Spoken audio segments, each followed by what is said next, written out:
12월 17일 목요일 새벽기도 시작합니다. 찬송가 279장 인내하신 구세주여 1절과 2절 부르시겠습니다.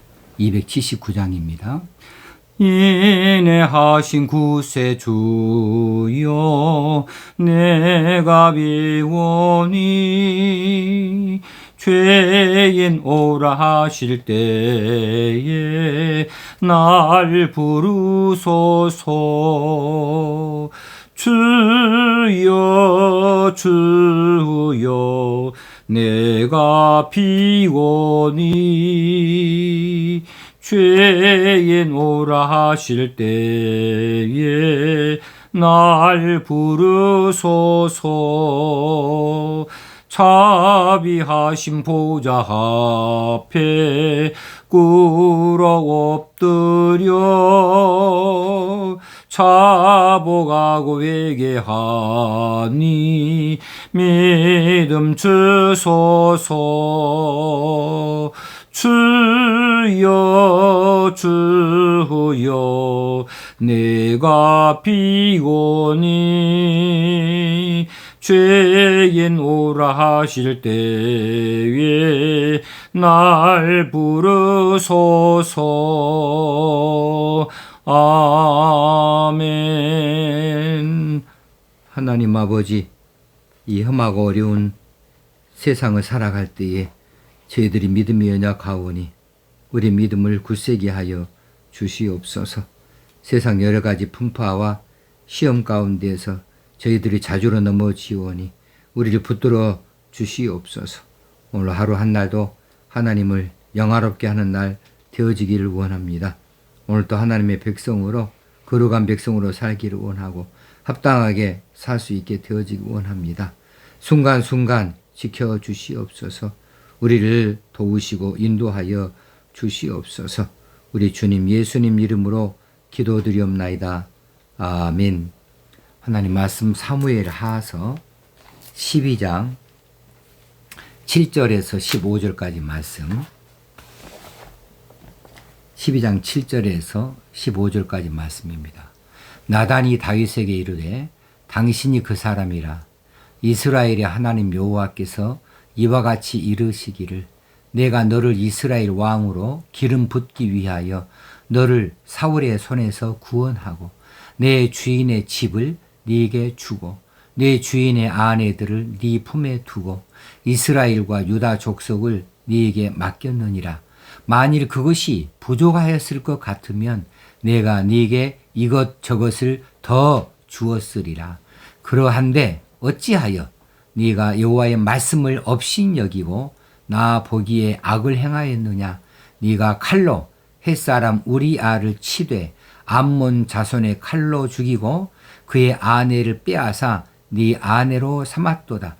이제 네가 나를 업신여기고 햇사람 우리아의 아내를 빼앗아 네 아내로 삼았은즉 칼이 네 집에서 영원토록 떠나지 아니하리라 하셨고 여호와께서 또 이와 같이 이르시기를 보라 내가 너와 네 집에 재앙을 일으키고 내가 네 눈앞에서 네 아내를 빼앗아 네 이웃들에게 주리니 그 사람들이 네 아내들과 더불어 백주에 동침하리라.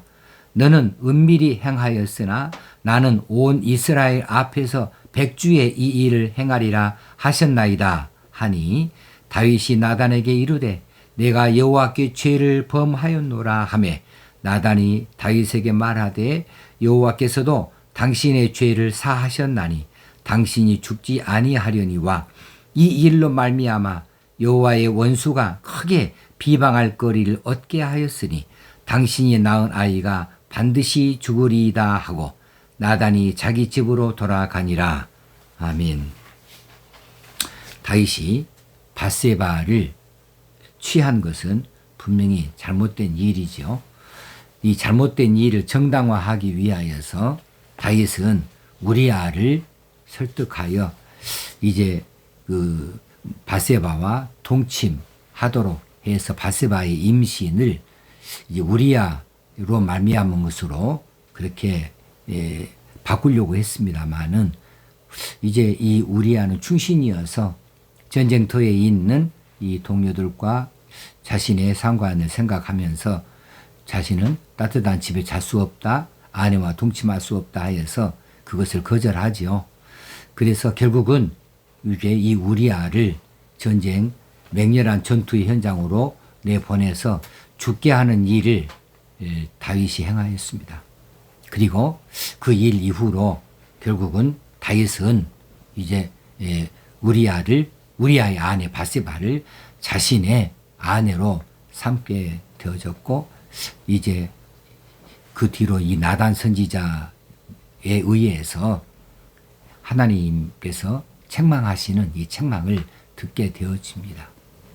여기서 가만히 볼 것 같으면 하나님께서 다윗을 얼마나 사랑하셨는지, 얼마나 크게 은혜를 베풀어 주셨는지에 대해서 이야기를 하고 있지요.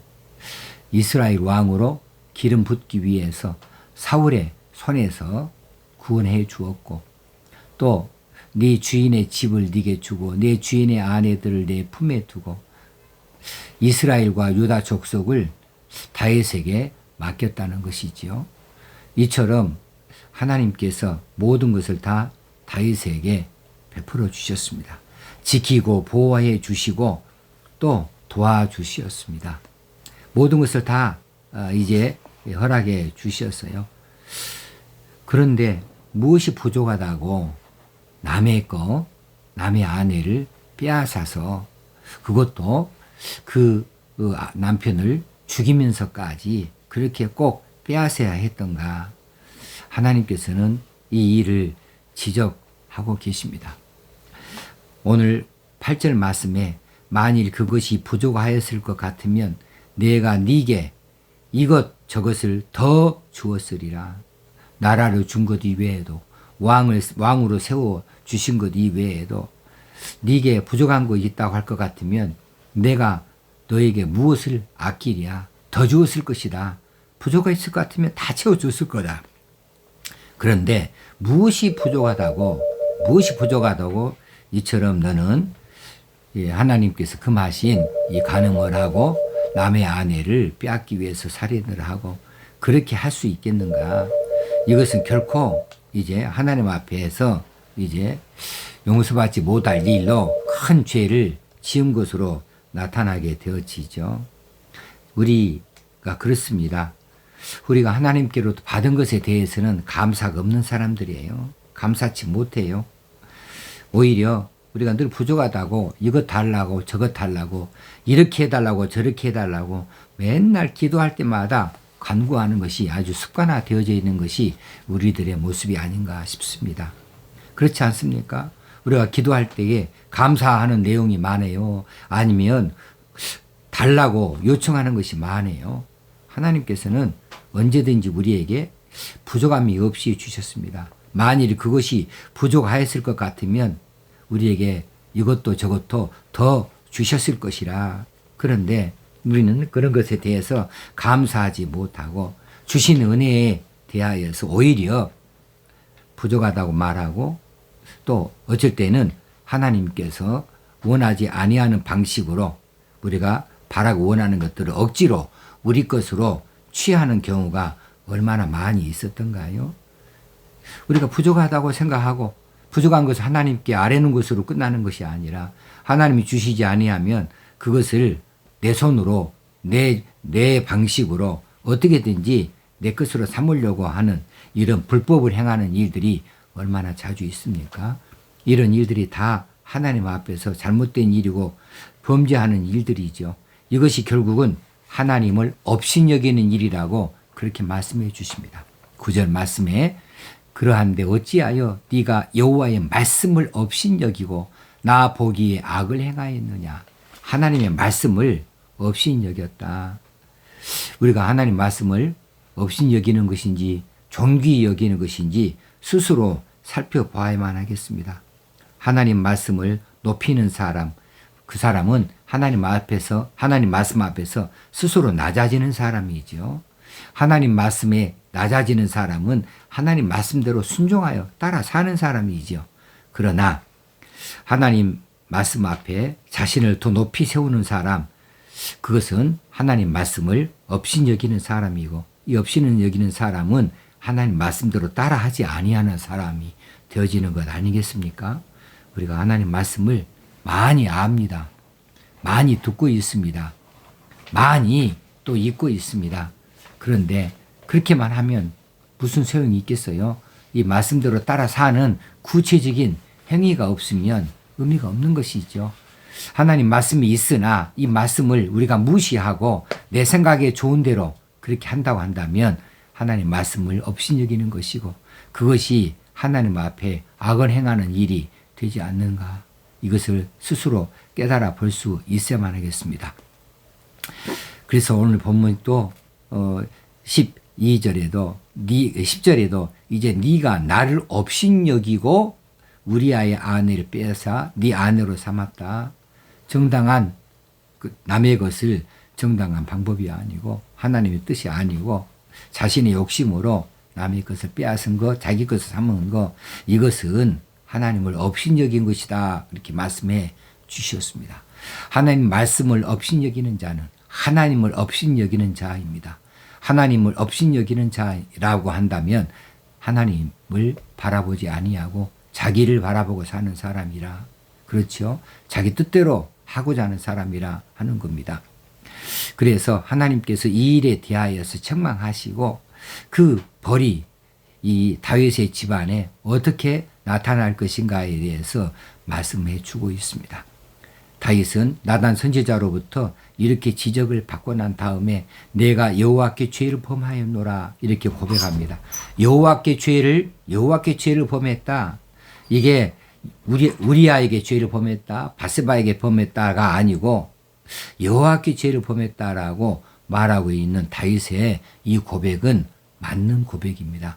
우리가 누구에게인가 잘못을 저질렀다. 누구에게 피해를 주었다. 누구의 마음에 상처를 주었다. 누구에게 눈물을 쏟아지게 만들었다. 그러면 우리가 그 사람에게 잘못한 것으로만 끝나는 경우가 많아요. 그런데 실상은 그 사람보다 먼저 하나님 앞에 잘못한 것을 우리가 늘 기억할 수 있어야 되겠습니다. 하나님께 죄를 범하였노라. 이게 더 먼저이지요. 우리는 내가 피해를 줬던 사람, 내가 나로 말미암아 억울함을 겪은 사람, 이런 사람들에게 용서를 받으면 그걸로 끝나는 줄 잘못 알고 있는데 실상은 여호와께로부터 용서를 받아야 완전한 용서가 되어지는 거죠. 그래서 다윗이 이렇게 말하는 것은 맞는 말이죠. 내가 여호와께 죄를 범하였노라. 우리도 그렇게 고백할 수 있으면 좋겠어요. 세상 살아가면서 크고 작은 죄를 짓고 사는데 그때마다 우리는 그 당사자, 그 일만 해결하는 것으로 끝내려고 하는데 실제로는 여호와께 죄를 범하였노라고 고백하고 여호와 하나님께로부터 용서받을 수 있도록 그렇게 우리가 기도해야 되고 회개해야 되겠습니다. 이렇게 다윗이 자신의 죄를 여호와 앞에 고백했을 때에 나단 선지자는 다윗에게 말합니다. 여호와께서도 당신의 죄를 사하셨나니. 그렇습니다. 우리가 여호와께 우리가 죄를 지었다고 자복하면 여호와께서도 그 우리의 고백을 들으시고 우리의 죄를 사하셨다. 사하셨다. 이렇게 말씀해 주시니 즉각적인 용서이죠. 그렇습니다. 예수 그리스도를 통하여서 우리는 이미 그렇게 용서받고 있습니다. 이 사실을 기억하고 오늘도 우리가 이 힘들고 어려운 시대에 살아가면서 사탄이가 마귀가 우리를 유혹하는 이런 여러 어려운 현장 가운데에서 우리가 우리 자신을 말씀으로 잘 지킬 수 있어야 되겠습니다. 말씀을 잘 받들고 나아갈 수 있어야 되겠습니다. 우리가 부단히 깨어있도록 기도하고 또 하나님과 교제함을 통하여서 우리가 한눈 팔지 아니하도록 다스릴 것이 혹여 우리가 우리 마음에 남는 죄를 범한 것이 있다면 여호와께 죄를 범하였다고 자복함으로 즉시로 하나님께로부터 죄 용서 받을 수 있는 저와 여러분이 되어야만 하겠습니다. 기도하겠습니다. 하나님 아버지 오늘 또 말씀하여 주신 것을 감사합니다. 하나님께서 우리와 동행하여 주셔서 오늘 또 참 평안한 날 되어지기 원합니다. 우리의 심령이 하나님 앞에서 행복한 날 되어지기 원하고 평안한 날로 살 수 있기 원합니다. 우리가 죄를 지었을 때 하나님 앞에 자복할 수 있게 하시고 하나님께서 용서하여 주심으로 자유로울 수 있게 되어지길 원합니다. 오늘 하루도 하나님의 영광이 드러나는 삶으로 우리가 살아드릴 수 있도록 우리를 자신 있게 하여 주시옵시고 우리를 강하고 힘있게 붙들어 주시옵소서. 우리 주님 예수님 이름으로 기도합나이다. 아멘. 하늘에 계신 우리 아버지여, 이름이 거룩히 여김을 받으시오며 나라 임하옵시며 뜻이 하늘에서 이룬 것 같이 땅에서도 이루어지이다. 오늘날 우리에게 일용할 양식을 주옵시고 우리가 우리에게 죄 지은 자를 사하여 준 것 같이 우리의 죄를 사하여 주옵시고 우리를 시험에 들게 하지 마옵시고 다만 악에서 구하옵소서. 되게 나라와 권세와 영광이 아버지께 영원히 있사옵나이다. 아멘. 오늘 하루도 복된 날 되어지기를 축원합니다. 감사합니다.